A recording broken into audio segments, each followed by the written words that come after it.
Good evening here on the Central Riverhawks YouTube channel. I'm Joel McCall. We're visiting now with Mitch Olson. He is the head coach for the Central Riverhawks football team, sitting at 2-3, 2-1 in the Mississippi Valley Conference after their win last week. First of all, Coach, thank you so much for being a part of our fireside chat tonight. Yeah, good evening, Joel. Happy to be here. Yes. Well, 60-13, a lot more pleasurable conversation we're going to have tonight as opposed to last week.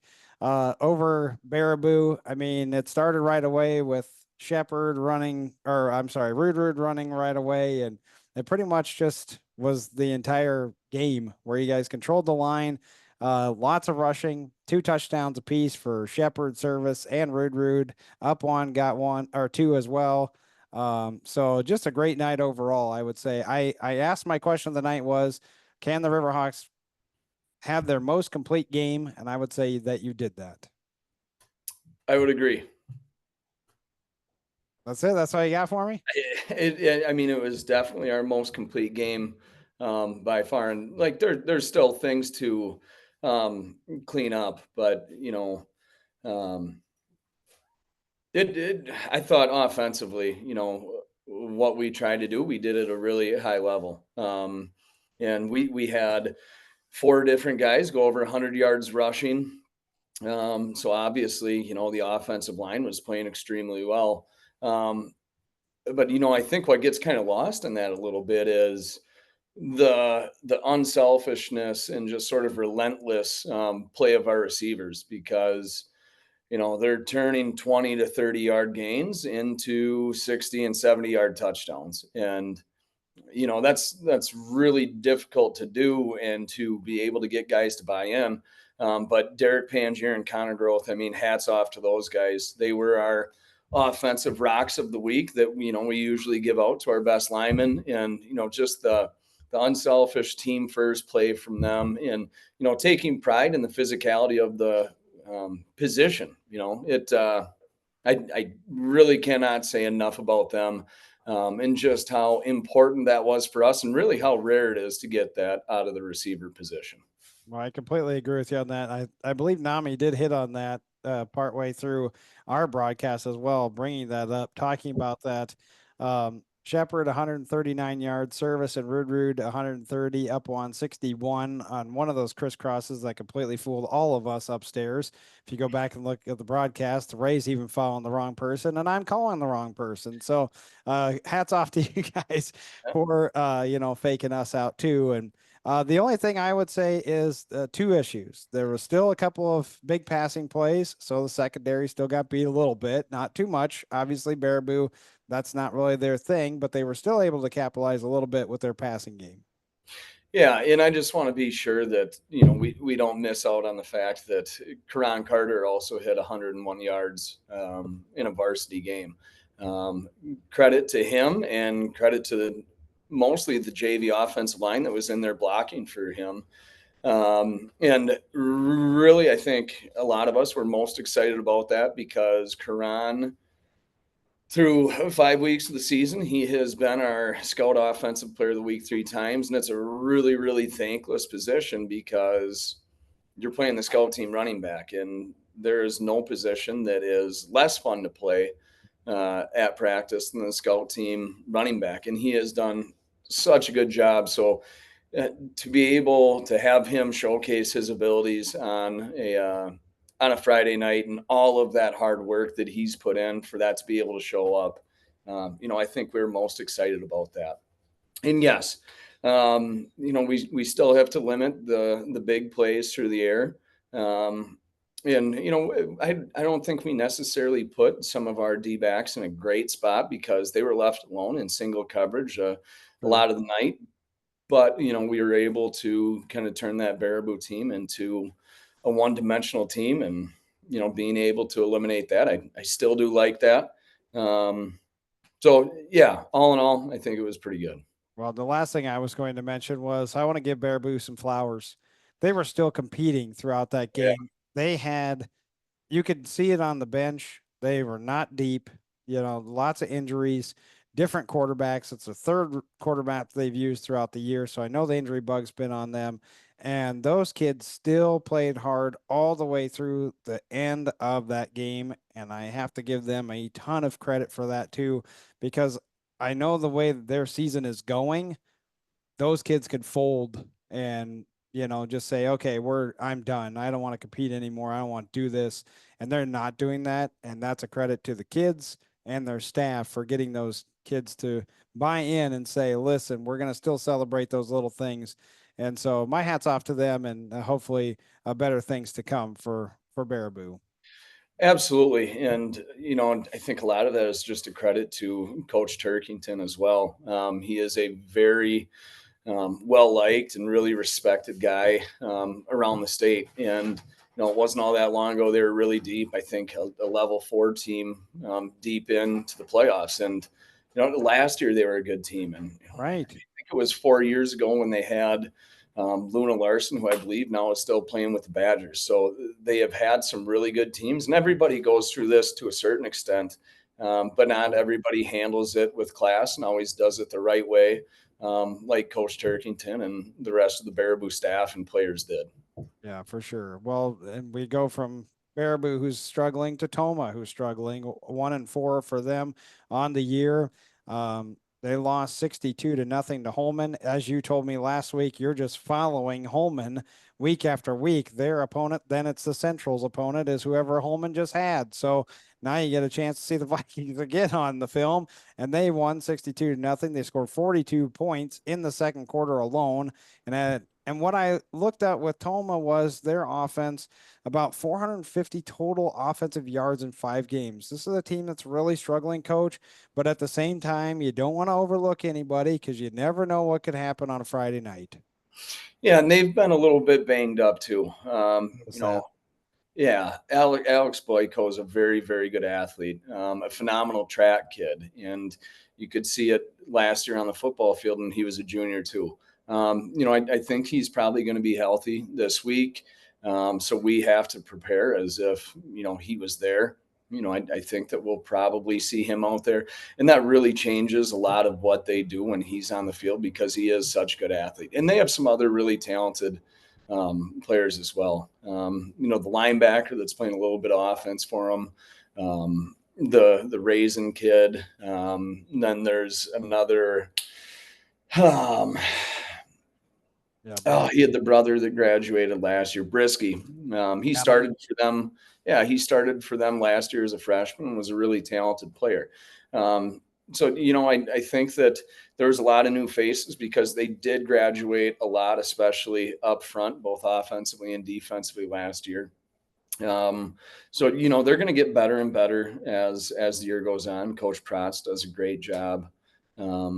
So I know they might be 1-4 right now, but they're a lot more talented than what the record says. And if we don't come out and play our best football, then it won't be pretty. So we need to make sure that we approach this week with a sense of urgency and get after it. Yeah, I was thinking the same thing. Just as you were last week, kind of the heavy favorite. If there was Vegas odds, you would be that again this week, especially coming off of the win that you had, coming off the loss that they had. But as you said, can't do that. And we know the MVC is wide open, especially after what we saw with Logan and on Alaska last week on the overtime. And now there's several of you still sitting at 2-1. Everybody's looking up at Holman, but everybody's got a shot, especially all it takes is one loss, and you're right back in the thick of either first or second in this MVC. It's crazy, and it's going to be even more crazy as we move forward throughout the weeks. They're just going to get more important as we get towards the playoffs. And Coach, I'm not even going to ask you your keys. You kind of hit everything with Tomah, so I'll let you handle your business. You've been hyping this for about an hour now about Yeah. how great his question of the week is. So the fireside question of the week. We don't have a sponsor for it. Maybe we should. But anyway, fire off, coach. Yeah. I always, when I get home after the games, I like tuning in and just watching the game and hearing what you have to say about it. Oh God. And I heard was a special shout out to Kevin Harlan, who said that he's the best in the biz. Yes, he is the Oh, goat. Yeah. okay. The GOAT. All right. I was just curious if you had to make a Mount Rushmore of sports broadcasters, who would be on your Mount Rushmore? Uh, I would say him. Obviously, Kevin Harlan is my guy. Jim Ross, because without him, I'm probably not doing this. If you're not familiar with who Jim Ross is, look him up. As God is my witness, he is broken in half. So I would have to go with those two guys. I'm not a Brent Musburger fan, but I know that he did have a lot of good ones. But I'm going to leave him off because I like Keith Jackson. Whoa, Nelly. I would Yeah. definitely put him up there as somebody that I really respected. I really liked him back in the day. And if I had to go with one more, mm, that is tough. If I want to go old school, I'd probably go Pat Summerall because Pat was really, really good. Him and Madden together were excellent. But Ian Eagle is also another one currently that is really, really good and can do about anything. So if I had to get, or if I had to put one up there, and I'd probably go with Iron Eagle. But I'm not familiar with Ian Eagle. Iron Eagle is, I believe now, where is he? Um, can't think of what network he's moved back and forth a couple times between CBS and Fox for NFL stuff. He's done some basketball, college basketball things too. He's kind of underrated, which is why I really like him because he's just real smooth. And so if you find him, I know he does a lot of NBA games too. So Okay. No, you're leaving Jim Nance off Mount Rushmore, though. I don't really care for his calls. I know he's very good at the Masters, but he kind of also bores me when it comes to the NFL. Sorry. Okay. And yeah, you're entitled to your opinion, Joel. And no Joe Buck either, because Joe Buck I found like I like Joe Buck. You know, when I was younger, I really thought that he was unfair to the Packers, but turns out he's not a right guy. I don't think he's that terrible now. it's good that he found his caffeine late in life because some of his calls are, I mean, I have questionable calls too, and I'm not I saying don't think so. that I, You always hit the spot. no, that's not true. And I go back and listen to my stuff and say, I should have said something a little bit different there or something better. But his helmet catch for the Giants, you go back and listen to that. That's probably one Buck regrets. I'm not familiar with exactly what he. I think at the time I was probably 13 years old, and I think I was just more in awe of the catch and not really paying attention to the call at that time. But Go back and listen to it. Just I'll have to. I'll have to. it's not very exciting. It's unfortunate. All right. Well, I appreciate you sharing your favorite sports broadcasters with us. Yeah, Is absolutely. there any that you would say you've modeled yourself after? Probably Jim more than anybody else. That excitement that like pull you in. That's what I'm trying to do. I think he does that. I know. I try not to get. This is gonna sound bad, but I try not to get overly excited like a Gus Johnson. Oh, sure. Because I think sometimes he overdoes it, but I really, really like him. I respect his work. He is crazy good too. Um, and somebody that could potentially be on Mount Rushmore too. So, but I just sometimes I think he gets a little too amped. But yeah, I would say more like I'm probably more Jim Ross esque, where it's like I want to pull you in. I'm a fan as well, and that's kind of how I call the games. But yet sort of on the borderline of not being a complete and utter homer like a, Nami. You're right. There's probably a bunch of people who don't know who Jim Ross is. You wanna? You want me to explain who Jim He's Ross is? he's the wrestling broadcaster, right? Correct. WWF. Now he's with AEW, WCW way back in the day. He's been on he's done Atlanta Falcons football way, way back in the day for radio. Okay. So yeah, he's been in the business a long, long time.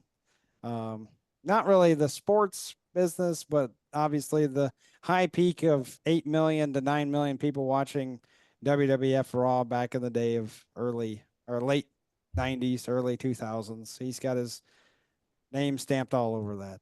Hall of Famer. He's well known and well respected. Plus, he's an Oklahoma Sooner fan. Okay. Could I get one more just bonus question? Sure, go ahead. Who would Nami's color commentary comp be at the highest level? Oh, for like how good is he? Well, I'm not saying how good is he, but maybe is there a style or a personality that you see come through in Nami, like maybe Question. a John Madden or Tony Romo or He doesn't get in the weeds like those two, which I kind of like because honestly, I think some kind of commentators go too far with that, okay, where they speak in terms of where a fan may not actually understand, especially in our world where we have more parents listening. So I like the stories that Nami brings to the table. And I'd actually say that Nami is more like he doesn't do play by play, but he can pull you in because of the stories. He's more of a Vern Lundquist like that, oh where sure, Vern can throw those stories out there, because he knows those kids, he knows the guys. yeah, Whereas like color commentators sometimes obviously know the game so well that they start dissecting it to the T of like, what did he just say? What's he talking about?